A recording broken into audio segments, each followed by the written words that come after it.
named a McDonald's All-American in 2025. Cayden, we'll start with you. We'll go down the line.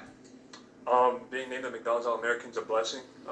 It's been a dream of mine since I was a little kid, and just being able to be in this game with all these other great players. There's only 24 of us, so it's a blessing, and I'm not going to take it for granted. Being a McDonald's All-American is like what Cayden said. It's definitely a blessing. It's something that I could check off on my checklist and my accomplishments that I wanna achieve. And like he said, I don't want to take anything for granted. This is a once in a lifetime thing. You only get this once. So that's what I have to say about it. For me, being a McDonald's All-American is a huge thing. I feel like it's the beginning of the next step.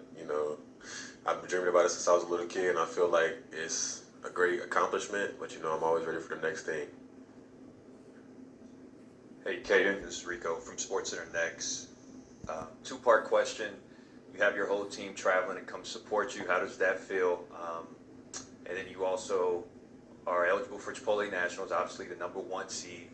What's Columba's feelings going into Chipotle Nationals this week? So for your first question, I think it's a pretty cool thing that our whole team's coming. Obviously, it'd be a great thing for the whole team just to see somebody from their school be able to play in this game. And we have 3 juniors next year that could possibly make it, so I feel like it'll be a good experience for them as well. And coming into Chipotle Nationals this upcoming week, we feel pretty good about it, and we're going to win the whole thing. That's our goal. Mikel, this is for you, Gary from Baller's Life. You've really run your own race and had your own path that's really not as conventional as others. Talk about the love and the relationship you got for Pat Kelsey and the job he's done at Louisville and turning that fan base, program, and city around, and kind of expound on why you committed how you committed at Louisville. That relationship with PK is just definitely different. I think when I first got on the phone with him, my dad gave me the phone and I talked to him for a good 15 minutes. And he just said, hey, like, I want to treat you like my kid. And he was like, I know my dad has been my coach for most of my years of basketball. He just told me, like, hey, I want to be your second favorite / best coach that you've ever played for and competed with at the same time. So the way he's turning around that program and the way he has turned that program around and got it back to where it's been in the past years, it's definitely surreal, and it's amazing to see, and it's a blessing to be a part of that organization and that program and that staff. It's not just PK, it's Coach Carr, Coach Hamilton, it's the whole coaching staff, and they embrace my family, and I think that was the biggest thing for me when it came to that commitment. Hey, Mikel, I've got Eric Boss over. I've got 2 for you. One, a couple of years ago, you and I sat down at Overtime Elite, and I was really impressed by how important setting an example for your younger siblings was for you, and how important it was for you to do the things you're doing. What does it feel to reach here? How do you feel like you're doing and setting that example for them? And then, sorry for everyone else, one last time on this subject. You've got Nate here. You've got a chance to make a final pitch to him. What are you telling him?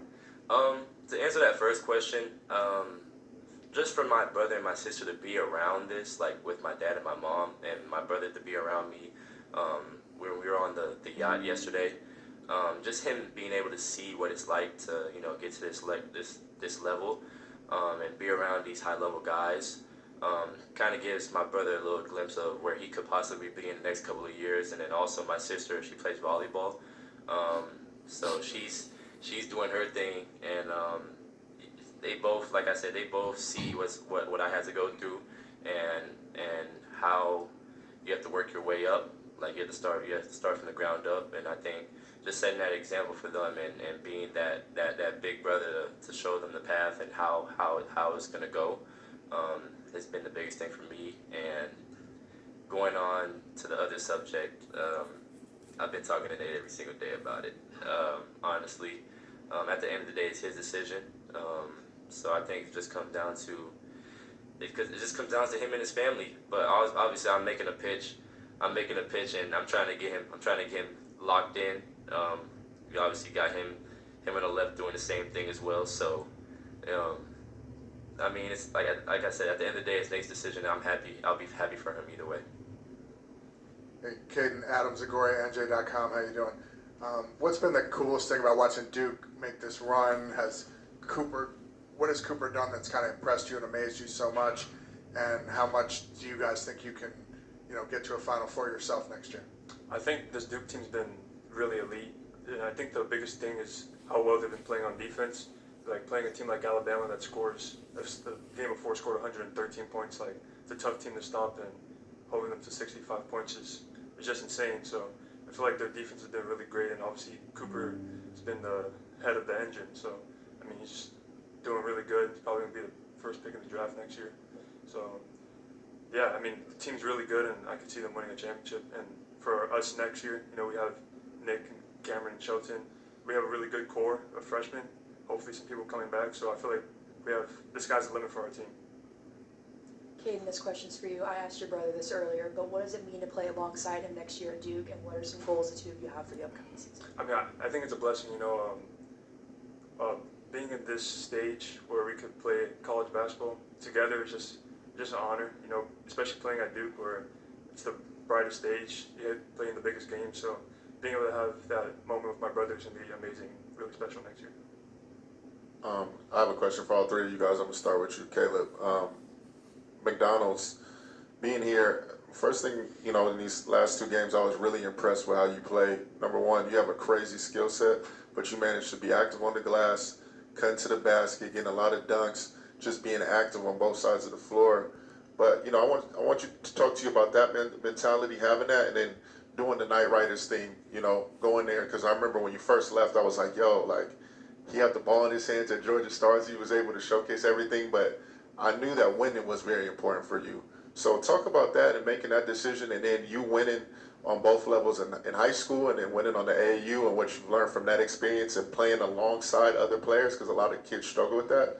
Then I'm going to go to Mikel. You and your dad have a very close relationship. Defensively, though, one thing I really liked is how you've been a dog defensively. I've always heard about you offensively, but defensively, you're really a dog too as well. So talk about that and how you and your pops go back and forth about not having a complacent mentality. And then going to you, Cayden, you winning every single level since second grade.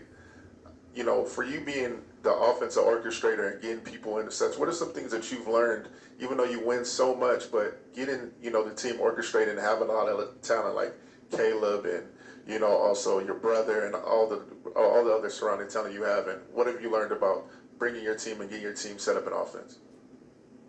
All right, so first I'll start off with what you said about, me playing harder with a bigger motor. I feel like on the next level, college and also the NBA, it's very important to be able to do a lot of things on the court. You come to the NBA as a rookie, you often are not the leading scorer. They often always have a franchise player, so you have to find a way to impact the game in other ways. So I feel like that's what is attractive to teams and coaches at the next level. And also making the move to Night Riders, I did that because I felt like it was important for me to learn how to play with other talented players. Cayden, I knew was a great point guard. I watched him play. Like you said, they've won at every level, so I knew he was a great point guard. And also watching him play and seeing how he's able to facilitate and be a vocal leader on the court, and also Cameron being the same way. I just felt like it was important to get that level of understanding and knowledge, and also coaching. Coach Moran is a great coach. Just understanding how important that is, especially going into the next level, finishing in my high school career. Going to my relationship with my dad, he's never going to let me get complacent at any point in time, first and foremost. But that's how you want it. If you want to be great at something, you can't get complacent at all. You always got to strive to be better.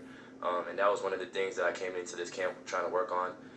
I think everybody knows that offensively I could do multiple things. I could pass it, I could set my teammates up, I could shoot it, I could create for myself.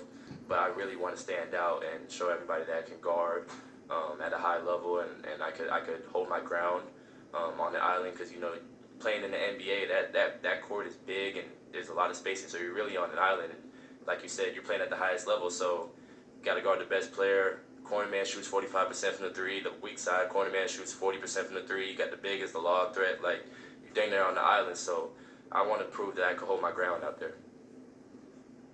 I mean, being an offensive orchestrator is definitely been a journey. You know, freshman year, I was a awkward 6'2" shooting guard. I don't even know what I was. But I mean, over these last 2 to 3 years, just being able to learn different reads, just playing with the guys I've been able to play with in USA and Night Riders and Columbus, I feel like I've been really lucky to play with a lot of great guys and understanding how to get those guys really easy shots and just trying to make them better. So I feel like that's how I've become a really good point guard thus far. Guys, congratulations on being named McDonald's All-Americans this season. Best of luck tonight and tomorrow night. Thank you. Thank you. For those